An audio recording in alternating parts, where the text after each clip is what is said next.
All right, Steve Ratner, pull back 20,000 feet as you assess what's going on here, the fighting on Capitol Hill, but also the fact that the economy is at a dead stop. Where are we headed here?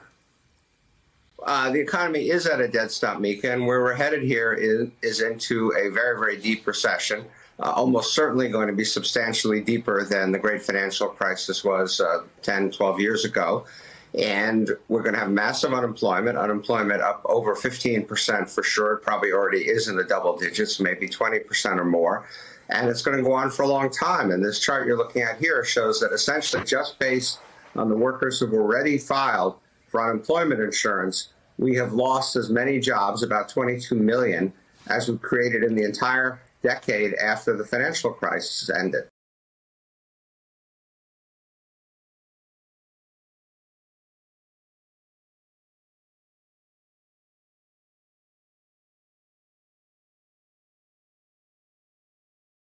As our country's streets lay deserted and quiet in the midst of our global pandemic, the sounds of American protesters have gone largely silent until now.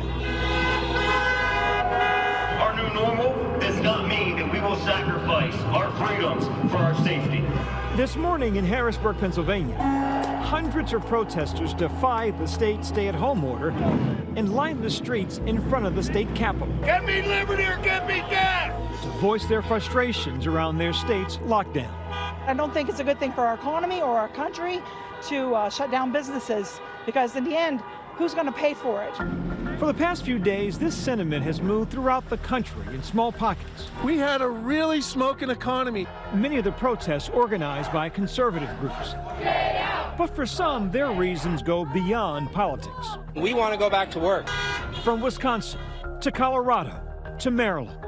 At the same time, the death toll climbing, now topping 42,000, including some of the youngest victims we've seen, like 5-year-old Skylar Herbert.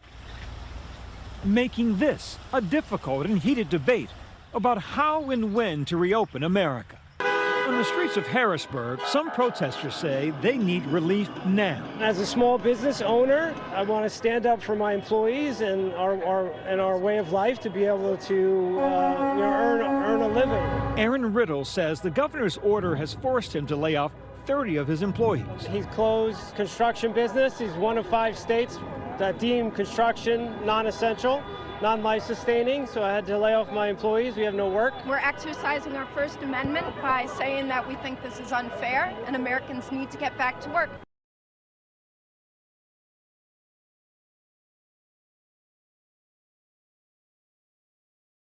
President Trump is set to sign executive action that will temporarily suspend applications for permanent residency, claiming the move will help Americans looking for work. By pausing immigration, we'll help put unemployed Americans first in line for jobs as America reopens.